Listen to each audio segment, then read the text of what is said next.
92.7 big FM पर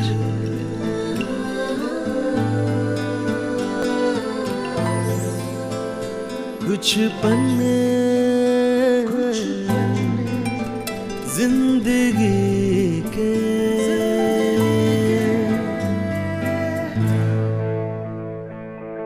92.7 big FM पर आप सुन रहे हैं कुछ पन्ने जिंदगी के विद मधुरिमा निगम। किसी ने खूब कहा है कि फिल्मों में एक्टिंग करो क्योंकि तुम्हें अपने कला से प्यार है, पैसा या शोहरत के लिए नहीं। पर फिल्मों की चकाचौंध अक्सर कलाकारों को कला से दूर कर देती है और आज के दौर में जब पैसा और रुतबा ही एक कलाकार की पहचान मानी जाती है, ऐसे समय में कुछ ऐसे कलाकार भी हैं जो अपने कला को सबसे ज्यादा मान देते हैं। आज जो कलाकार मेरी मेहमान है, उन्होंने हमेशा अपने कला, अपने काम को सबसे ऊपर रखा है। भले ही उनकी फिल्मी करियर ने बस अभी उड़ान भरी है, पर इतने कम समय में उन्होंने अपनी एक अलग पहचान बना ली है।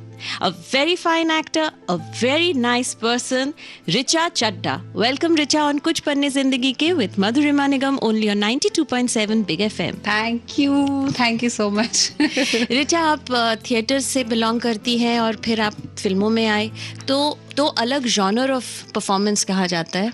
तो was it difficult for you? Was it challenging? Actually ये कहना ठीक नहीं रहेगा कि मैं थिएटर से बिलोंग करती हूँ, क्योंकि बहुत सारे लोगों ने थिएटर को मुझसे कहीं ज़्यादा दिया है। बट ये सच है कि मैंने जितना भी टाइम थिएटर में बिताया और अभी भी व्हेनेवर आई रीविजिट इट, उससे मुझे बहुत कुछ सीखने को मिलता है and it definitely helps in my films. जो हमारी इंडस्ट्री की एक डेफिनेशन है कि कन्वेंशनल हीरोइन उस ढांचे से थोड़ी अलग है जी। तो जब आप आई, आपने अपने ऑडिशंस देना शुरू किया, लोगों से मिलना शुरू किया, किस तरह की डिफिकल्टीज आपको फेस करनी पड़ी? डिफिकल्टीज एक्चुअली हमेशा ये परसेप्शन का खेल होता है। अभी जब मैंने अपने पहले कुछ ऑडिशंस दिए तो कुछ लोगों ने मुझे बोला कि मेरा फेस बहुत वेस्टर्न और मॉडल टाइप है, और उसके बाद मैं एक दूसरे स्कूल ऑफ सिनेमा में जब मैंने ऑडिशन वगैरह दिए तो उन्होंने कहा कि it's very earthy and rustic complexion वगैरह को सोचते हुए। तो मतलब I think it's about perception. अगर मेरी पहली फिल्म गैंग्स ऑफ वासीपुर के अलावा कोई और कोई स्वीटी आई लव यू होती और वो लंदन में शूट होती स्टार्ट टू फिनिश, जिसमें मेरे बालों में ब्लोअर चल रहा होता है, तो लोगों का परसेप्शन चेंज हो जाता है। मतलब जैसे ये पुराने टाइम की बात है, जैसे लोगों को लगता था कि प्रेम चोपड़ा रियल लाइफ में भी रेपिस्ट हैं और उस टाइप की चीज ना। सो आई थिंक परसेप्शन सिनेमा से ना इट स्टिक्स। रिचा चड्ढा पहली बार नजर आई ओए लकी लकी ओए में, जहां उनके रोल को पसंद भी किया गया। उसके बाद एक लंबे गैप के बाद नजर आई गैंग्स ऑफ वासेपुर में। इस बीच फिल्म इंडस्ट्री में जगह बनाने के लिए कैसे स्ट्रगल किया रिचा ने, जानेंगे थोड़ी ही देर में ऑन कुछ पन्ने जिंदगी के with Madhurima Nigam only on 92.7 big FM. 92.7 big FM पर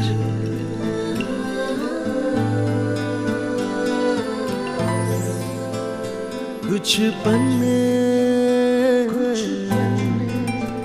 जिंदगी के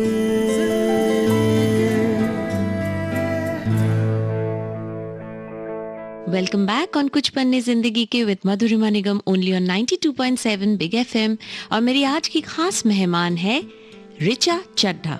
आपने ओए लकी लकी ओए के इतना आपने बढ़िया काम किया, पर वो बहुत छोटा सा रोल था। हाँ, बट उसमें everybody knew who Richa Chadha is. पर वहां से लेके जब तक गैंग्स ऑफ वासेपुर आया तो एक लंबा गैप था जी।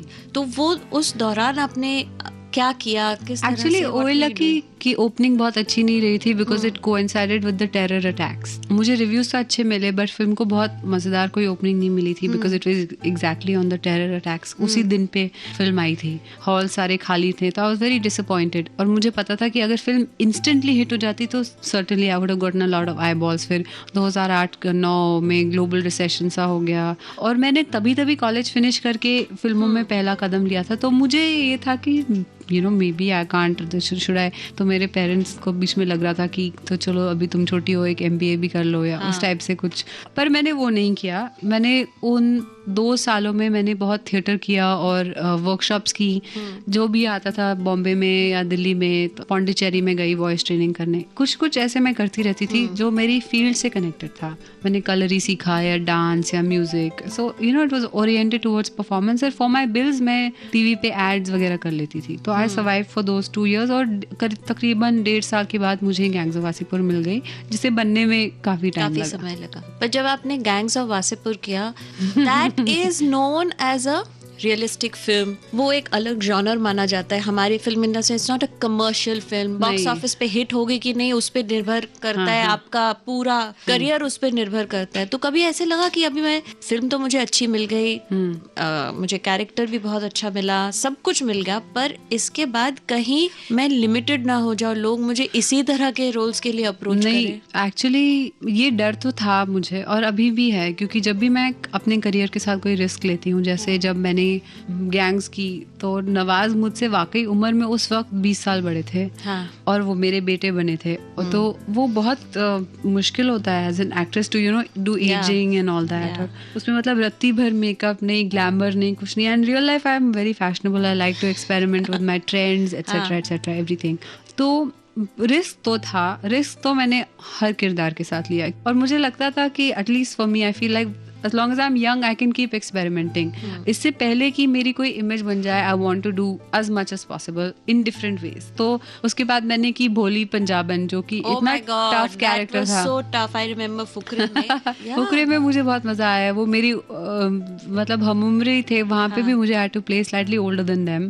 और इतना टफ कैरेक्टर, मतलब बिल्कुल बिंदास, गाली गलौच और बोल्ड लड़की। पर मुझे ऐसा लगा कि मैंने शायद ही हिंदी फिल्मों में इतनी एम्पावर्ड विलन देखी, आई एम श्योर, है ना। मतलब मुझे इतना इंटरेस्टिंग लगा वो कैरेक्टर। ऐसा नहीं कि जैसे हिंदी फिल्मों में हीरोइन विलन मतलब वैम्प, कैबरे डांसर टाइप सेडक्ट्रेस या फिर सासू माँ या फिर इस तरह का, हाँ उसका कुछ मतलब फैमिलियल सास बहू ड्रामा टाइप, या फिर कोई जिल्टेड गर्लफ्रेंड। तो मुझे लगा नहीं, there is a woman who is just bad and she is totally like in control और सबको नचाती रहती है। और आपको मैं क्या बताऊं, फुकरे 2 अब लिखी जो गई है उसमें भोली पंजाबन का इतना मजेदार किरदार है और इतनी उसमें ग्रिप है ना कि I am really looking forward to going back to that character. Oh, that was awesome.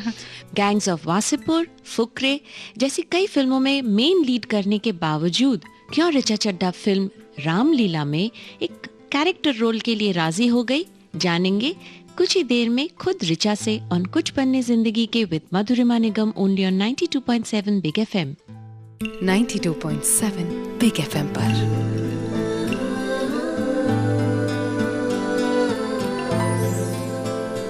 कुछ पन्ने जिंदगी के।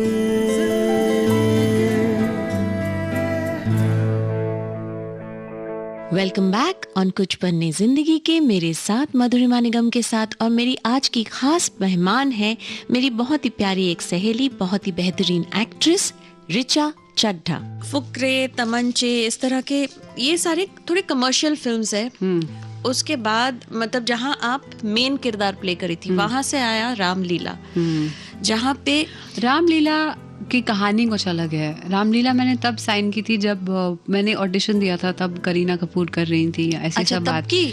हाँ, गैंग्स ऑफ वासेपुर रिलीज नहीं हुई थी और मुझे किसी ने बोला कि एक ना स्मिता पाटिल का रेफरेंस का कैरेक्टर है और कैरेक्टर छोटा है शायद, पर संजय लीला भंसाली डायरेक्ट कर रहे हैं। तो मुझे लगा वाओ, यू नो उनके सेट कितने सुंदर होते हैं, इतनी अच्छी कॉस्ट्यूम।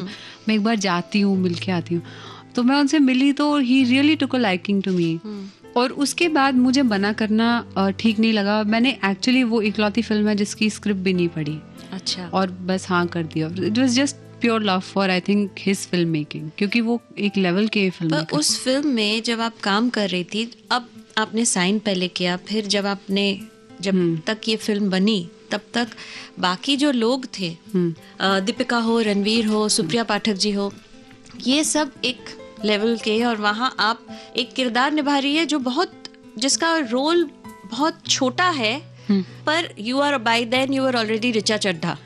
तो कभी ऐसे लगा कि मैं इन सब में खो जाऊंगी, और जब आप सेट पे जाती थी उसमें जाती थी कि नहीं आज तो मैं अपने परफॉर्मेंस से सबको एकदम नहीं, एक्चुअली मैंने क्या किया, जब फिल्म साइन हो गई और मुझे लगा कि मुझे थोड़े डाउट्स हुए जब कि मेरा क्या किरदार है, तो मैंने उनसे एक नरेशन टाइप का लिया और समझा कि व्हाट इट इज़। फिर मैंने अपने दिमाग में ग्राफ बनाया और मुझे जब ये समझ में आ गया कि इस किरदार के बगैर ये फिल्म की कहानी आगे नहीं बढ़ सकती, बिकॉज उसके सीन बहुत कम हो पर किसी भी जंक्चर पे आके जो वो कहती थी उससे काफ़ी कुछ बदल जाता था। चाहे वो लड़के की डेन में जाके she fights for you know she almost gets molested, और उसके बाद जब वो उन दोनों को बोलती है कि तुम भाग जाओ, या फिर अपने मदर इन लॉ का चेंज ऑफ हार्ट लाना एटसेट्रा।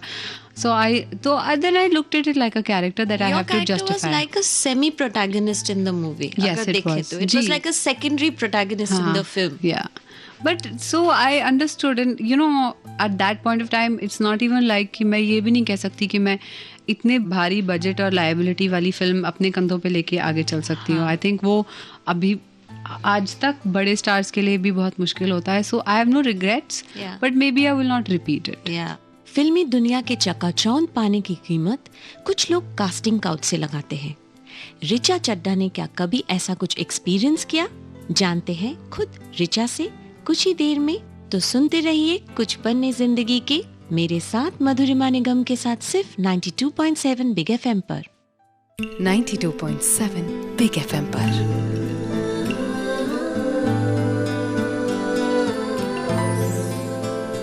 कुछ पन्ने जिंदगी के।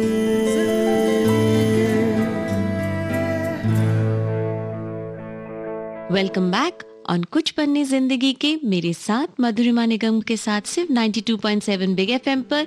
और मेरी आज की जो मेहमान है बहुत ही बेहतरीन एक्ट्रेस, बहुत ही खूबसूरत एक इंसान, ऋचा चड्ढा। हमारी इंडस्ट्री में एक कहानी बहुत मशहूर है जो पहले बहुत ज़्यादा मशहूर हुआ करता था, अबाउट द कास्टिंग काउच। आपके साथ कभी ऐसे हुआ कोई कहानी, इंटरेस्टिंग सा पन्ना? नहीं, एक्चुअली मुझे तो सारे रोल या तो ऑडिशन से मिले या मतलब या लिखे गए मेरे लिए या इस तरह से मिल जाते थे। तो कभी मुझे इस चीज़ का सामना नहीं करना पड़ा थैंकफुली। और मुझे लगता है कि जो भी कभी कंसिडर भी करता होगा कि चलो फ़ोन कर देते हैं या मैसेज कर देते हैं, उनके दिमाग में ना उनके लिए भोली पंजाबन बन जाती है, तो वो भाग जाते हैं। ऐसा हुआ नहीं है मेरे साथ thankfully, but it is a reality. I don't think it's a casting couch any more. I think it's become like a transaction, mutual understanding. हाँ, ट्रांजैक्शन। एक बार मुझे साउथ की कोई फिल्म ऑफर हो रही थी, and then Oye Lucky had new release, I was 20 years old. So they called and they said आप आ जाइए, आपकी फिल्म है परसों से। I said वाह, तो कहाँ आना है? They said हैदराबाद आ जाइएगा कल। I said बट कुछ स्क्रिप्ट और कौन डायरेक्टर कुछ तो बताओ, डांस वाला रोल है या क्या है? Then they were like आप आ जाइए कल तो हम समझा देंगे। तो देन आई थॉट कि I didn't have a manager और सेक्रेटरी और मेकअप आर्टिस्ट, कोई भी नहीं, मैं किसी को जानती भी नहीं थी। और तो फिर मैंने ना पता नहीं मुझे क्या हुआ, मैंने बोला हाँ मैं अपनी मम्मी को लेकर कल आती हूँ। Then they never call back, they said हाँ we'll just get back to you. Then they never call back, some vague number you know. तो फिर आई थिंक वो लोग भी चांस मार रहे होंगे और उनको पता चल गया नहीं ये शादी हो गई, पहले बेवकूफ़ों जैसी बातें कर रही थी पर अभी शादी हो गई। So I think that's my closest experience. वो भी बेचारा फ़ोन पे ही ख़त्म हो गया, तो फिर कोई फ़र्क नहीं पड़ता। बिकॉज हमारी इंडस्ट्री में एक बड़ी अजीब सी चीज़ है, एक्टर्स भले एक लंबे दौर तक कॉलेज में दिखे जाते हैं और यंग हीरोइंस के साथ मतलब रोमांस करते हुए पाए जाते, पर जो एक्ट्रेस की स्क्रीन एज है वो बहुत लिमिटेड है। आई थिंक अभी थोड़ा दौर बदल रहा है। विद्या बालन का मैं नाम सबसे पहले लेती हूँ बिकॉज कहानी में 100 crores out of the blue, और सब किसी ने एक्सपेक्ट नहीं किया था। और मतलब for a woman who completely doesn't define what it means to be a heroine. Of course. And she stands by it. ऐसा नहीं कि वो अपने आप को बहुत बदलती हैं, वो साड़ी ही पहनती हर जगह, उनकी एक अपनी ब्रांड है और अपना एक कंफर्ट लेवल है, उसी में वो परफॉर्म करती हैं। और डिस्पाइट दैट उन्होंने इतना अचीव किया। ऐसी छोटी छोटी चीज़ों से आई थिंक बदलाव आ रहा है, whether it's दीपिका और प्रियंका और anybody who can today carry a film on their own. As far as actors aging up, देखिए actresses also should be wise and fight for what's right for them. You know, मुझे offer हुई थी एक film last year which was with somebody who was older than my father, opposite him, and I had to let it go because मुझे कहीं ना कहीं लगा कि मैं एक बहुत बड़े आदमी का बहुत बड़ा ईगो सेटिस्फाई करने के लिए कुछ कर रही हूँ। इट्स जस्ट ईगो सेटिस्फैक्शन ना कि आप इसके साथ काम कर लो। तो फिर मैंने मना कर दिया, तो बाद में नाम बताऊंगी। हाँ, वो मैं अभी पूछूंगी भी नहीं। अक्सर कहा जाता है कि जब दो लोग एक साथ एक फिल्म में लंबे दौर तक काम करते हैं तो उनके बीच में कुछ बातें चलती है, कुछ प्यार व्यार और लिंकअप की बातें जरूर हो जाती है। क्या सोचती है रिचा इस बारे में, और जानेंगे क्या ढूंढ रही है रिचा अपने जीवन साथी में कुछ ही देर में ऑन कुछ पन्ने जिंदगी की with Madhurima Nigam, only on 92.7 big FM. 92.7 big FM पर।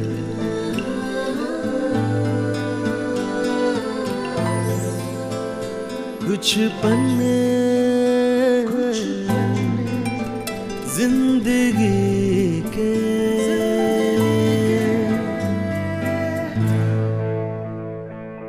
वेलकम बैक ऑन कुछ पन्ने जिंदगी के, मेरे साथ मधुरिमा निगम के साथ सिर्फ 92.7 बिग एफएम पर। और मेरी आज की जो मेहमान है, बहुत ही बेहतरीन एक्ट्रेस, बहुत ही खूबसूरत एक इंसान, रिचा चड्ढा।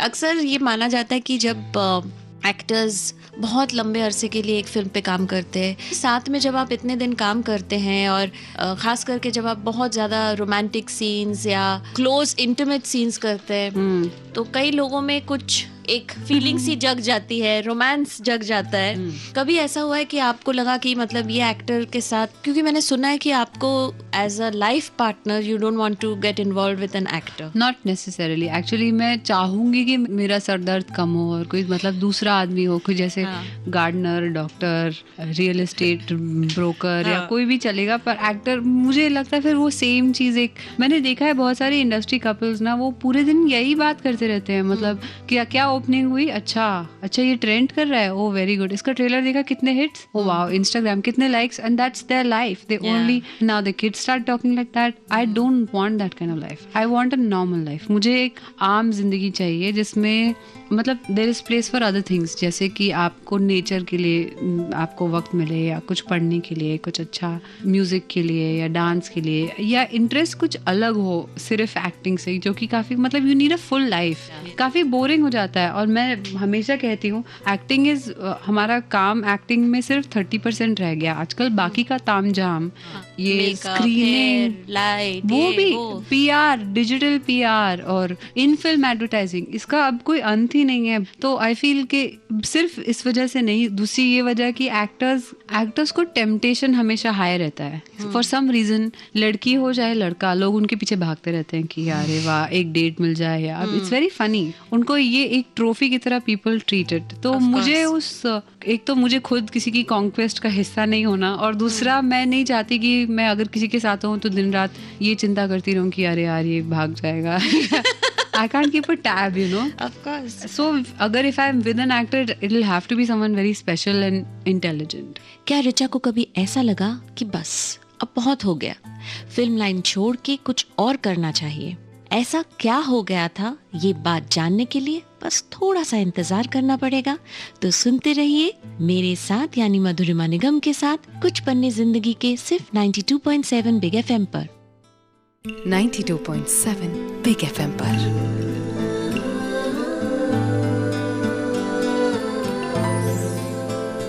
कुछ पन्ने जिंदगी के।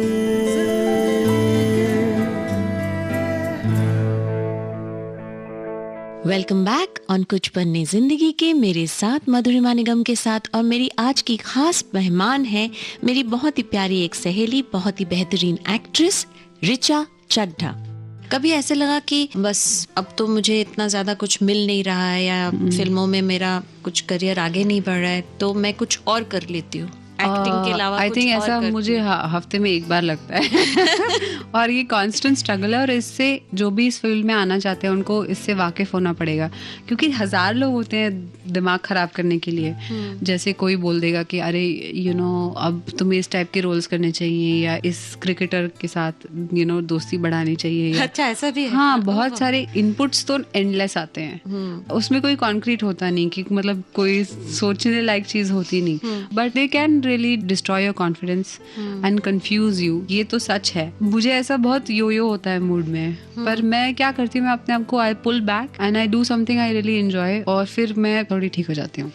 एक हीरोइन का इमेज होता है कि बहुत ग्लैमरस, उनका एक स्टैंडर्ड ऑफ लिविंग होता है, और जब आप कामयाब होते हैं तो आप एक तरीके से जीना शुरू करते हैं, तो वो स्टैंडर्ड ऑफ लिविंग मेंटेन करना कितना डिफिकल्ट होता है. नहीं, मैं क्या करती हूँ, मैं उस मामले में थोड़ी स्मार्ट हूँ. मैं पूरे साल में मुझे जो ज़रूरत का सामान है ना, वो मैं पहले 2-3 महीने में कर लेती हूँ. whether it's my money or you know it's my EMI for my car or something like that. जो भी होता है वो मैं कर लेती हूँ. और उसके बाद मेरा बस ये होता है कि हाँ, अभी तक टचवुड मुझे कभी फाइनेंशियल इतनी प्रॉब्लम्स आई नहीं. जब मैंने गैंग्स ऑफ वासीपुर की थी तो हमें कुछ 1-2 लाख रुपए मिले थे उसके लिए, तो तब मैं उस गाड़ी में घूमती थी जो उस पैसे में आ सकती थी. अब मैं उस गाड़ी में घूमती हूँ जो इन पैसों में आ सकती है. पर गाड़ी में बैठा हुआ इंसान तो मैं ही हूँ ना. तो मैं कंट्रोल कर सकती हूँ कि मुझे कैसा फील करना चाहिए. या अगर मैं दूसरों से अपने आप को कंपेयर करती रहूँ कि इसका LA में विला मेरा भी होना चाहिए, या I should be like Beyonce या कुछ, तो फिर I am putting my self up for failure and depression. मुझे ये सोचना चाहिए कि उन लोगों ने क्या किया कि उन्होंने ये अचीव किया. उनकी मेहनत वो ज्यादा जरूरी है. Very well said. But is the best way to live यार. अपने लिए भी इजी होता है, दूसरों के लिए भी इजी होता है. बिल्कुल स्ट्रेट फॉरवर्ड रहना. ऋचा चड्ढा बहुत जल्द एक नई फिल्म सरबजीत में दिखेंगी, एक रियल लाइफ पे बेस्ड किरदार को निभाते हुए. जानते हैं उनसे जुड़े कुछ पन्ने कुछ ही देर में और कुछ पन्ने जिंदगी के with Madhurima Nigam only on 92.7 big FM. 92.7 big FM पर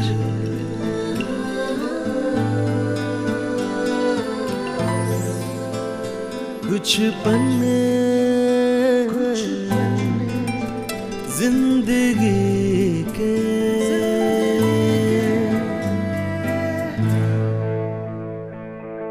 वेलकम बैक ऑन कुछ पन्ने जिंदगी के with Madhurima Nigam only on 92.7 big FM.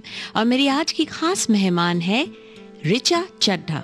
आपकी अभी जो नई पिक्चर आने वाली है सरबजीत, हाँ, उसमें आपने काम किया है ऐश्वर्या के साथ, रणदीप के साथ. तो कैसा रहा आपका एक्सपीरियंस? मेरा एक्सपीरियंस वाकई बहुत अच्छा रहा, बिकॉज मुझे एक सेकंड के लिए भी नहीं लगा कि वो एक सुपरस्टार है और एक ग्लोबल आइकॉन है. मुझे हमेशा ऐसा लगा कि एक बहुत डिग्निफाइड लेडी है who happens to be married into some big family, but जो अंदर से एक वो साउथ इंडियन मेटिकुलस औरत है ना, she is like that. And she was so protective of me in the shoot, क्योंकि मैं मॉब को देख के मुझे बहुत अजीब लगता है.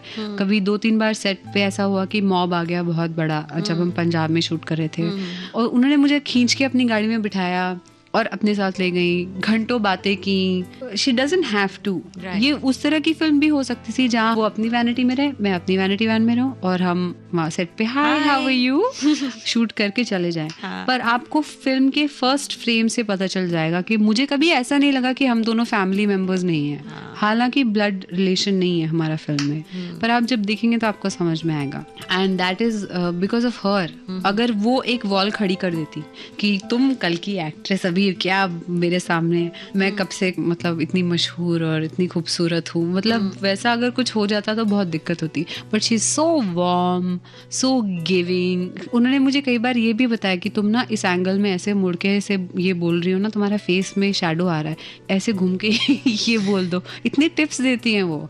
तो ये सारी जो, वही मुझे इतना अजीब लगा कि लोग क्यों बोलते हैं कि ये इनसिक्योरिटी या और मैं बताऊं कि जितने बड़े लोग हैं ना, उनमें मैंने इनसिक्योरिटी नहीं देखी. मैंने ऐश्वर्या राय बच्चन में ये इनसिक्योरिटी नहीं देखी. हाँ, हो सकता है मैंने कभी कोई छोटी फिल्म की हो जिसमें लोगों ने मेरे मुंह के आगे आके एक्टिंग कर दी कि मैं कैमरा में कवर हो जाऊं. तो दैट इज रियली स्टूपिड. ऐसे लोग होते हैं ना, तो मुझे बस हंसी आ जाती है. हमने क्या कर रहे हैं यार, हट यहाँ से, यू नो. दबंग और बिंदास ऋचा चड्ढा क्या रियल लाइफ में भी हमेशा ऐसे ही रही है? पलटेंगे उनकी जिंदगी के कुछ और पन्ने. सुनते रहिए, कहीं मत जाइए. कुछ पन्ने जिंदगी के with Madhurima Nigam only on 92.7 big FM. 92.7 big FM पर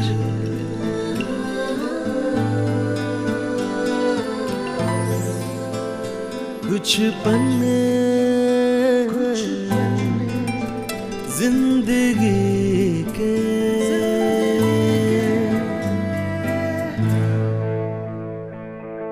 वेलकम बैक ऑन कुछ पन्ने जिंदगी के with Madhurima Nigam only on 92.7 big FM. और मेरी आज की खास मेहमान है रिचा चड्ढा।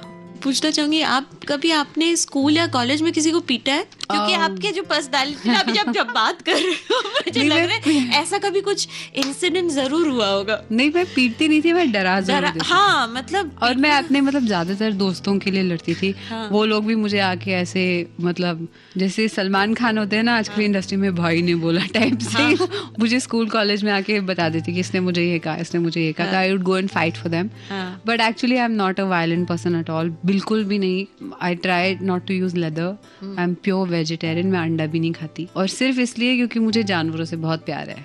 कोई ऐसा पन्ना आपकी जिंदगी में जो आप बिल्कुल अपने जहन से मिटा देना चाहेंगी या उसे दोबारा लिखना चाहेंगी? आई थिंक यही कि जब मैंने फर्स्ट आई केम इनटू मूवीज या जब गैंग्स ऑफ वासेपुर वगैरह आई फिल्में, तो मुझे वो ना वो जो एक सैवीनेस होती है ना मीडिया के साथ या नेटवर्किंग करना, वो सब नहीं आता था। मैं बहुत बच्ची थी दिमाग से, वेरी नाइव, कुछ भी कोई भी बोलेगा मैं बिलीव कर लेती थी।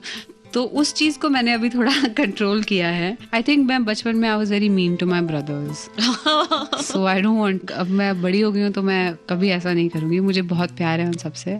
I grow up with 4 brothers, एक रियल और 3 कजिन। हम लोग जॉइंट फैमिली में दिल्ली में सारे। अभी भी हमारा एक व्हाट्सएप ग्रुप है, उसका नाम है ग्लोबल चड्डे।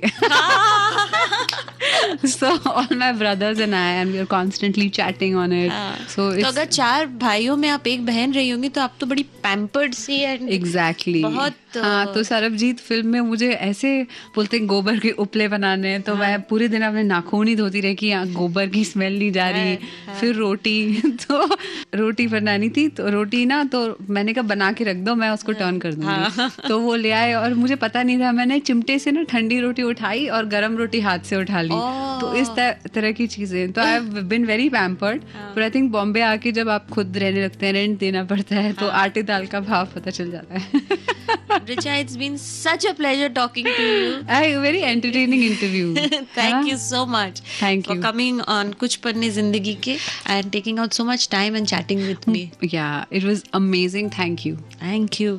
हम इंसान अपनी जिंदगी में हर रोज एक्टिंग कर रहे हैं, कई किरदार निभा रहे हैं और उन्हीं किरदारों के किस्सों से लिखते हैं जिंदगी के पन्ने।